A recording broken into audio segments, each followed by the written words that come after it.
Hello students, a very good morning to all of you, and I hope all of you are doing your studies on regular basis and following your timetable. So let's continue today's session. So in our previous video we started the history's new chapter, that is Nazism and the rise of Hitler, and we read about the result of Second World War and First World War, और हमें ये पता चला था कि दोनों ही world war में जो एक्सिस ग्रुप था वो हार गया था अलाइड से। अब हम फर्स्ट वर्ल्ड वॉर के बारे में पढ़ रहे थे कि फर्स्ट वर्ल्ड वॉर के बाद में जर्मनी को रिस्पॉन्सिबल ठहराया अलाइड्स ने कि आपकी वजह से वर्ल्ड वॉर हुआ है, एंड उसको बहुत सारे एक पीस ट्रीटी साइन करने के लिए उसको फ्रांस में वर्साइज में बुलाया गया। वर्साई में बहुत सारे कंडीशन, बहुत सारे टैक्सेस उन पर लगाए गए, कंपनसेशन के लिए उनको बोला गया, डीमिलिटराइज कर दिया गया, उनके रिसोर्स रिच जो एरियाज थे उनको ऑक्युपाई कर लिया गया, और जो डिप्टीज थे, जो नया विमर रिपब्लिक बना था जर्मनी में, जो एब्डिकेशन दे दिया था एम्परर ने, उसके बाद में जो न्यू पार्लियामेंट बनी थी विमर रिपब्लिक, उनके डिप्टीज ने साइन भी कर दिया था ट्रीटी ऑफ वर्साई पे। सो उसके बाद में हम देखेंगे क्या हुआ। The effect of first world war. First world war दो ग्रुप थे, allied and axis. After the first world war इसके जो इम्प्रिंट्स थे, इसके जो इफेक्ट थे वो यूरोपियन सोसाइटी पर क्या इफेक्ट पड़े उसके हम पढ़ते हैं। Devastating impact psychologically and financially. Europe की जितनी भी कंट्री थी जो इन्वॉल्व थी फर्स्ट वर्ल्ड वॉर में, वो साइकोलॉजिकली यानी मेंटली एंड फाइनेंशियली उन पर बहुत इम्पैक्ट पड़ा वर्ल्ड वॉर का। साइकोलॉजी, बहुत सारे लोग हैं वो मारे गए थे इसमें, एंड फाइनेंशियली बहुत सारा जो रिसोर्सेज थे वो ड्रेन हो गए थे, बहुत सारा जो पैसा था वो खर्च हो गया था वर्ल्ड वॉर में। So Weimar Republic and its supporter, ये हमने पढ़ा था कि नवंबर क्रिमिनल्स क्या थे। अब इसका इम्पैक्ट हम पढ़ते हैं। सो फर्स्ट वर्ल्ड वॉर के कुछ इम्पैक्ट पड़ेंगे जो यूरोपियन सोसाइटी पर पड़े, एंड फर्स्ट वर्ल्ड वॉर के बाद में जब ट्रीटी ऑफ वर्साई साइन हुई तो उसके बाद में जो वेमर रिपब्लिक के डिप्यूटीज थे उन्हें नवंबर क्रिमिनल्स कहा जाने लगा, क्योंकि नवंबर में उन्होंने ये ट्रीटी साइन करी थी, और जो इनको सपोर्ट करते थे उनको भी मॉकिंगली नवंबर क्रिमिनल्स ही कहा जाता था। तो जर्मनी में कुछ ऐसी सिचुएशन चल रही थी कि लोग हैं वो प्रेजेंट में जो पार्लियामेंट्री गवर्नमेंट है उससे सेटिस्फाइड नहीं है, वो उसको ब्लेम कर रहे हैं कि why they sign the harsh treaty, इतनी हार्श ट्रीटी को उन्होंने क्यों साइन किया। फर्स्ट वर्ल्ड वॉर इम्पैक्ट, अब हम यूरोपियन सोसाइटी पर उसका क्या इम्पैक्ट पड़ा, मतलब लोग फर्स्ट वर्ल्ड वॉर के बाद में क्या सोचने लगे। Trench life glorified.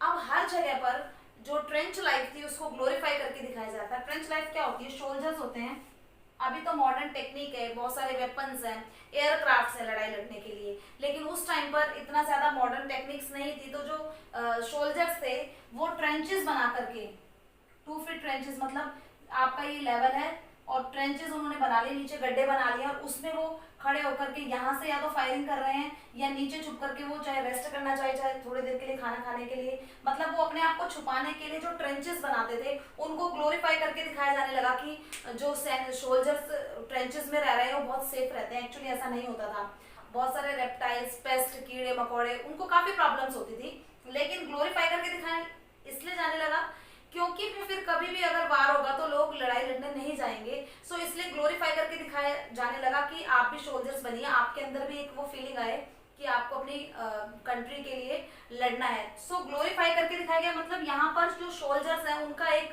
उनको हीरोइज्म, उनको एक हीरो के रोल की तरह यहाँ पर दिखाया गया। Man aggressive, strong and masculine.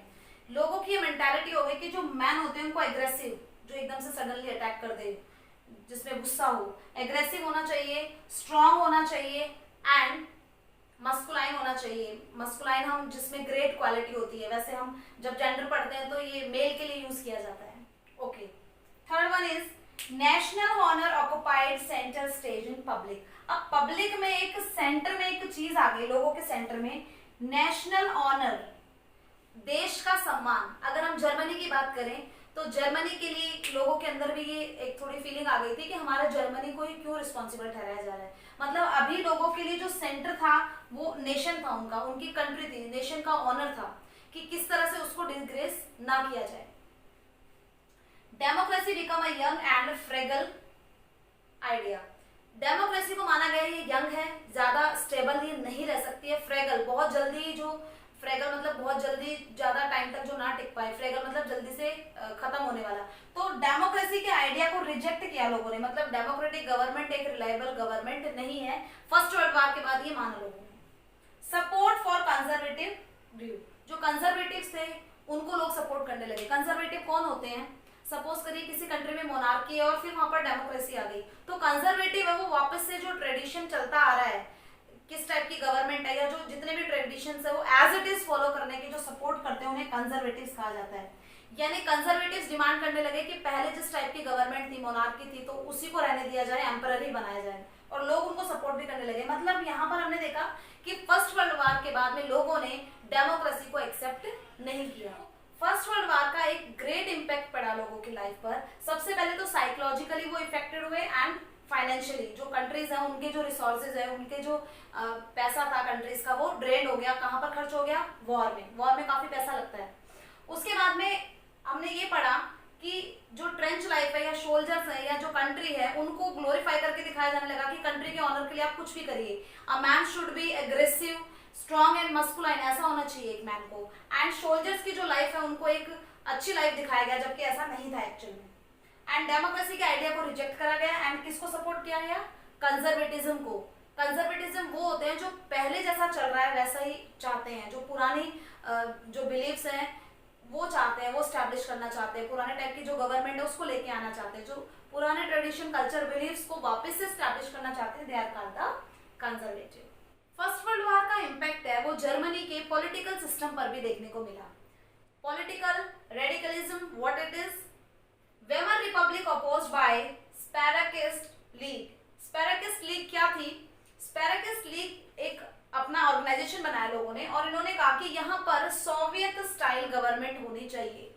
Europe की 15 कंट्रीज ने अपने आप को सोवियत यूनियन बनाया था, उन्होंने अपना एक अलग ग्रुप बनाया था और वहां पर वो एक टाइप की गवर्नमेंट चलती थी जिसमें एक सिंगल पार्टी होगी और जो वोटिंग सिस्टम है वो भी अलग तरीके से जैसे कि जो कंपनी में काम करते हैं वो अलग वोट दे रहे हैं, जो टीचर्स हैं वो अलग वोट दे रहे हैं। तो इस टाइप की कोई गवर्नमेंट थी, सोवियत स्टाइल गवर्नमेंट, जहां पर जो सिंगल पार्टी पर बेस्ड थी, वहां पर कॉन्स्टिट्यूशन होगा और जो कुछ भी होगा उसके लिए गवर्नमेंट रिस्पॉन्सिबल होगी। मतलब गवर्नमेंट कोई भी रूल बनाए लेकिन अगर कहीं पर भी कुछ कमी रहती तो गवर्नमेंट पूरी तरह रिस्पॉन्सिबल है। तो ये थी सोवियत स्टाइल गवर्नमेंट।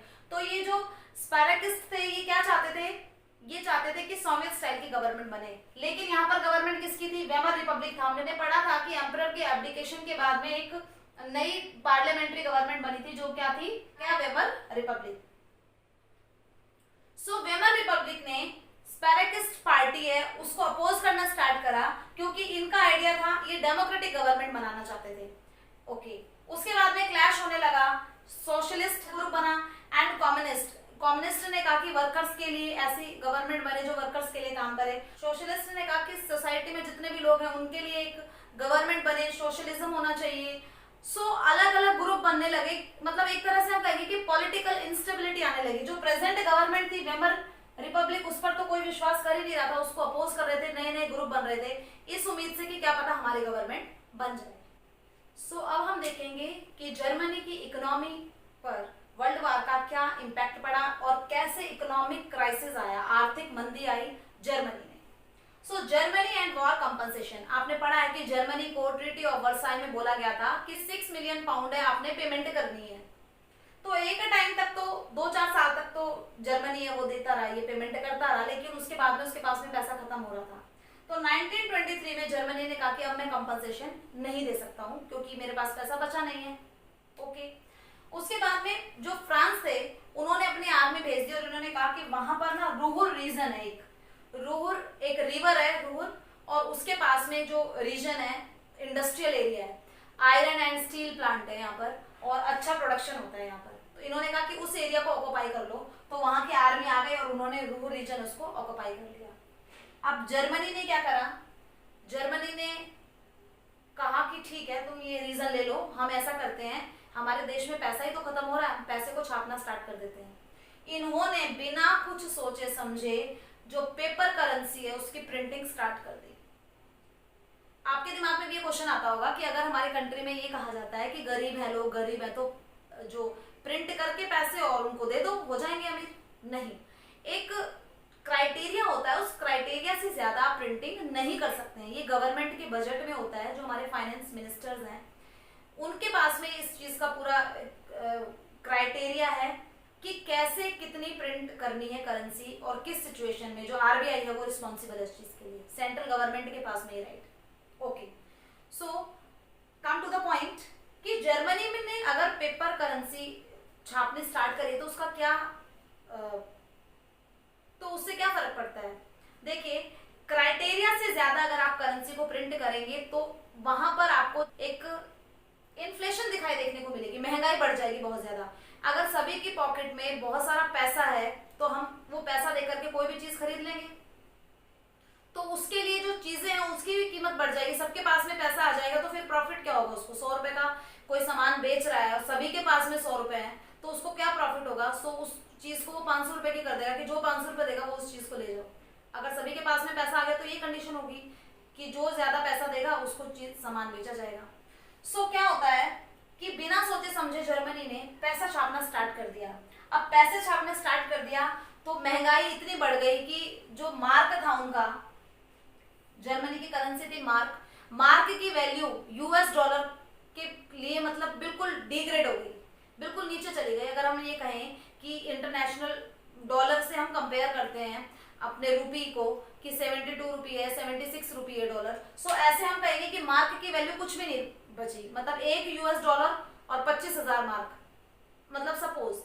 सो मार्क है उसकी वैल्यू बिल्कुल डाउन चली गई, जो गुड्स हैं उनके प्राइसेस इंक्रीज हो गए और इस सिचुएशन को हम कहते हैं हाइपर इन्फ्लेशन। महंगाई से भी बहुत ज्यादा महंगाई, मतलब लोग, आपकी बुक में एग्जांपल दिया है कि लोग एक बैग भर के पैसा लेके जा रहे हैं और एक ब्रेड का टुकड़ा वो अपने साथ में लेके आ रहे हैं। इतनी ज्यादा महंगाई आ गई। एक आपको आइडिया देने के लिए है कि इतना सारा पैसा आप लेके जाएंगे तब आप छोटी सी चीज खरीद के लाएंगे, क्योंकि पैसे छापना स्टार्ट कर दिए, सबके पास में पैसे आ गए, चीजों की कीमतें बहुत ज्यादा बढ़ गई। सो इकोनॉमिक क्राइसिस कैसे आया कि कंपनसेशन देना था जर्मनी को, कंपनसेशन वो नहीं दे पाया। उसके बाद में फ्रांस ने उसका रूर रीजन था, इंडस्ट्रियल रीजन, उसको ऑक्युपाई कर लिया और उसके बाद में बिना कुछ सोचे समझे जो जर्मनी है उसमें पेपर करेंसी है जो कि मार्क था उसकी प्रिंटिंग स्टार्ट हो गई और वो इंटरनेशनल उसकी वैल्यू है बिल्कुल डिक्रीज हो गई। एंड उसके बाद में जो गुड्स है उनके प्राइसेस बहुत ज्यादा हो गए एंड सिचुएशन आ गई हाइपर इन्फ्लेशन की। सो जर्मनी में आ गया इकोनॉमिक क्राइसिस, इकोनॉमी वहां की बिल्कुल कोलैप्स हो गई। सो अब यूएस वैसे तो अलाइड पार्टी का मेंबर था लेकिन उसको दया आ गई जर्मनी पे। सपोज करिए आप फ्रेंड्स खेल रहे हैं, 5 फ्रेंड्स, और आपकी लड़ाई हो जाती है 4 फ्रेंड्स के साथ में, तो थोड़े टाइम बाद इनमें से कोई एक फ्रेंड होगा जिसको आप पर दया आएगी और वो आपसे दोस्ती करना चाहेगा, वापस से आपसे बात करना चाहेगा। उसको लगेगा नहीं चलो छोड़ो, जो हुआ सो हुआ। सो यूएस को ये लगने लगा था अगर मैंने जर्मनी की हेल्प करी तो ये अपना कंपनसेशन ये चुका पाएगा। सो यूएस ने इसको एक आइडिया दिया डेविस प्लान का। अब डेविस प्लान क्या था? डेविस प्लान में ये कहा गया था फुल प्रोडक्शन, डेविस प्लान में कहा गया था फुल प्रोडक्शन फुल एम्प्लॉयमेंट, कि हम आपको कुछ लोन देंगे, उससे आप प्रोडक्शन स्टार्ट करना, इंडस्ट्री सेटअप करना, प्रोडक्शन का काम होगा, लोगों को एम्प्लॉयमेंट मिलेगी और आप प्रोडक्शन करेंगे, सामान बिकेगा, आपको फायदा होगा। तो ये था डेविस प्लान में। एक्चुअली आपकी बुक में है नहीं इतना डिटेल में कि डेविस प्लान में क्या क्या बातें थी, बस डेविस प्लान में full production and full employment का आइडिया दिया गया कि आप प्रोडक्शन करिए, एम्प्लॉयमेंट दीजिए और अपनी इकोनॉमी को रिकवर करिए। ओके, फॉलो भी कर लिया जर्मनी ने, लोन ले लिया यूएस से, प्रोडक्शन स्टार्ट करवाया, ठीक है। लेकिन ये जो स्टेबिलिटी थी, ये जो इकोनॉमिक स्टेबिलिटी आ रही थी जर्मनी में, ये बहुत कम टाइम के लिए थी। मतलब 1924 में डेविस प्लान मिल रहा है, वो 4 साल तक रहा। 1928 में फिर कुछ ऐसा हुआ जिसकी वजह से यूएस ने अपना सपोर्ट खींच लिया। मतलब यूएस सपोर्ट कर रहा है जर्मनी को, तभी तो जर्मनी काम कर रहा है। अगर यूएस कह देगा लाओ मैंने वो लोन दिया था मेरा वापस करो लोन, तो अभी फिर जर्मनी क्या करेगा? सो ये इसे कहा गया बिल्ट इन सैंड, मतलब जिसका बेस बहुत वीक है। तो ये जो स्टेबिलिटी आई थी 4 साल के लिए, इसका बेस क्या था? यूएस ने जो लोन दिया है। अब यूएस जब अपना लोन खींच लेगा तो ये जो इकोनॉमी है जर्मनी की, ये कोलैप्स हो जाएगी, गिर जाएगी। तो ऐसा हुआ क्यों? यूएस ने अपना लोन वापस क्यों लिया? अभी हम पढ़ते हैं। जर्मनी की जो रिकवरी हो रही है वो शॉर्ट टर्म लोन से हो रही है, जो किसने दिया उसको? यूएसए ने दिया है। अब यूएसए अपना ये जो लोन था ये वापस मांगने लगा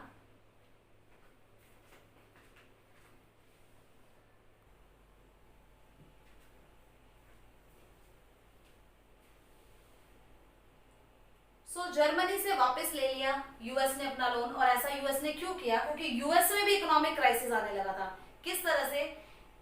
वॉल स्ट्रीट एक्सचेंज जो कि शेयर मार्केट था यूएस का, क्रैश्ड इन 1929। ये क्रैश्ड हो गया, मतलब जिन लोगों ने अपना पैसा लगाया हुआ है, बड़ी बड़ी कंपनीज के शेयर खरीदे हुए हैं, उन्होंने वो शेयर बेच दिए कि हमें पैसा नहीं लगाना। अभी बड़ी कंपनी प्रोडक्शन कैसे कर रही है जब लोग उसमें अपना पैसा लगा रहे हैं? एक तरह से कंपनी को पैसा दिया, ये लोग हैं पीपल ने पैसा दिया कंपनी को, कंपनी ने पैसा लगाया, फिर प्रॉफिट हुआ तो शेयर इन्होंने 10 रुपीज का खरीदा था, वो 100 रुपीज का इनको करके दे दिया।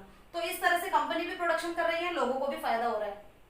सो लोगों का विश्वास हट गया कि अभी फर्स्ट वर्ल्ड वॉर हुआ था, क्या पता दोबारा कुछ ऐसा हो जाए। तो लोगों को एक मतलब लोगों के मन में ये डर आने लगा कि कहीं जो शेयर्स हैं उनके प्राइस कम ना हो जाए, हमने 10 रुपए का खरीदा कहीं 5 रुपए का या 2 रुपए का ना हो जाए, तो अभी तो लॉस हो जाएगा। तो इन्होंने कहा कंपनी से नहीं, हमारा पैसा वापस दे दो। तो अपने जो इन्होंने शेयर खरीदे थे कंपनी के, इन्होंने बेच दिया, कंपनी को बोला तुम ही रखो, हमें नहीं रखना है। अब इससे क्या होगा? National income of USA fail by half, क्योंकि कोई कंट्री है वो, अगर हम बात करें यूएसए की, वो कैसे रिच बन रही है? वो बन रही है दूसरी कंट्रीज को लोन देके, चाहे तुम वार के लिए दो, चाहे उनकी इकोनॉमिक क्राइसिस को ठीक करने के लिए दो। तो ये दूसरी कंट्रीज को लोन दे रही है। लोन किसका है? वो इन्हीं कंपनीज का है, लोन दे रही है। और जब लोन है उसके ऊपर इंटरेस्ट रेट मिल रहा है, तो इनको जब बैक में पैसा मिल रहा है वो ज्यादा मिल रहा है, लोन दिया जाता है तो उसमें इंटरेस्ट रेट होता है।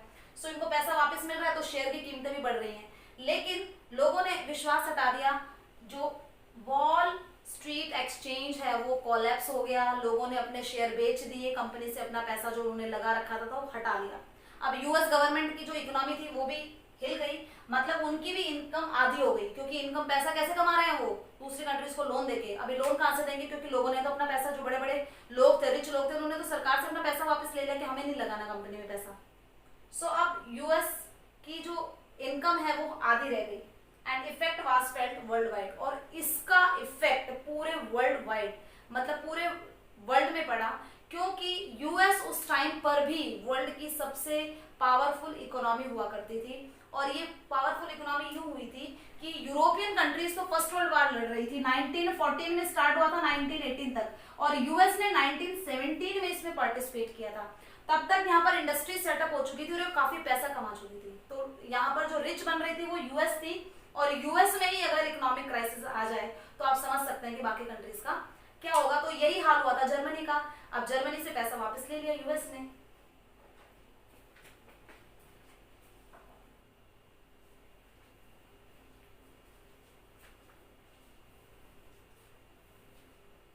So now look at the some situation that are created by the economic crisis in Germany. Germany में इकोनॉमिक क्राइसिस के बाद की situation, industrial production reduced 40%। Industries में जो प्रोडक्शन चल रहा था वो 40% रिड्यूस हो गया, मींस 40% इंडस्ट्रीज है वो बंद हो गई। इंडस्ट्रीज बंद होंगी तो उनमें काम करने वाले जो वर्कर्स हैं उनकी जॉब चली जाएगी, यानी कि अनएम्प्लॉयड हो गए। रिड्यूस्ड वेजेस, जहां पर प्रोडक्शन चल रहा था वहां के जो लेबर्स थे उनकी वेजेस है वो कम हो गई। अनएम्प्लॉयमेंट बढ़ती चली गई। 6 मिलियन मीन 60 लाख जो पीपल थे वो सड़कों पर घूमने लगे, उनके पास में कोई भी काम नहीं था। लोगों के पास काम नहीं रहेगा तो क्या करेंगे? क्रिमिनल एक्टिविटीज बढ़ गई, इतनी बड़ी रॉबरीज एंड क्राइम होता चला गया। सेविंग वाज डिसअपियर, जो मिडिल मैन थे जिन्होंने सेविंग कर रखी थी, जिनकी इनकम थी, जो सेविंग कर रहे थे, अब वो क्या करेंगे? उनके पास में पैसा नहीं, तो वो अपनी सेविंग को धीरे धीरे यूज करने लगे और उनकी सेविंग भी डिसअपियर, खत्म होती हुई चली गई। बिजनेस गॉट ruined, प्रोडक्शन को, जब चीजों को खरीदने वाला कोई नहीं रहेगा तो प्रोडक्शन क्यों होगा? सो प्रोडक्शन नहीं हो रहा है तो बिजनेस नहीं कर पा रहे हैं, लोग खरीद नहीं रहे हैं, तो जो बिजनेस थे सबके वो ruined हो गए, कोलैप्स हो गए। Fall in agriculture price affected peasantry, जो एग्रीकल्चर प्रोडक्शन हो रहा था उसकी भी जो प्राइसेस थे वो बिल्कुल कम हो गए। और उसके पीछे रीजन ये है कि एग्रीकल्चर की जो प्रोडक्शन है उसको खरीदने वाला कोई होना चाहिए। जब किसी चीज की डिमांड नहीं होगी और उसकी सप्लाई होगी तो ऑटोमेटिकली उसके प्राइस है वो कम हो जाएंगे। तो जो एग्रीकल्चर प्रोडक्शन था उसके प्राइस कम हो गए, जिससे जो पीजेंट्स थे उनको काफी नुकसान हुआ कि इतना पैसा तो हमने लगाया ही है खेती में, उसका हमें अगर इतना पैसा नहीं मिलेगा तो हमें तो नुकसान ही होगा। सो ये सारी कंडीशंस हैं जो इकोनॉमिक क्राइसिस आया 1929 से 1932 के बीच में। तो जर्मनी है उसको काफी नुकसान हुआ, उसकी जो इकोनॉमीज थी उसको काफी नेगेटिव इम्पैक्ट पड़ा, सारा ही नेगेटिव इम्पैक्ट पड़ा जर्मनी पर। और इकोनॉमिक क्राइसिस की वजह से एक सिचुएशन भी क्रिएट हो गई जर्मनी में, दैट इज प्रोलेटेरियनाइजेशन। ये सिचुएशन ऐसी सिचुएशन थी जिसने कि जो रिच पीपल थे उनको वर्किंग क्लास के बराबर बना दिया। मतलब जो रिच पीपल है वो भी इस कंडीशन में आ गए जैसे वर्किंग क्लास लेबर्स की जो कंडीशन है वो रिच पीपल की हो गई। इसको क्या कहा जाता है? प्रोलेटेरियनाइजेशन। ये सिचुएशन क्या है कि इतनी पुअर्टी तक आ जाना कि लेबर क्लास के लेवल तक जब पुअर्टी आ जाए, that is called the proletarianisation. Okay, so these are the effect of economic crisis in Germany. So we will continue in the further videos. I hope आपको ये टॉपिक्स हैं ये clear हो गए होंगे and revise this topic with the help of given notes. जो note provides हैं उनकी हेल्प से आप एक बार उनको जरूर पढ़िए। And if you have NCERT book तो एनसीईआरटी बुक से भी आपने चैप्टर रीड करने हैं। Follow your time table, respect your parents, best of luck for your studies. Thank you. Stay at home, stay safe.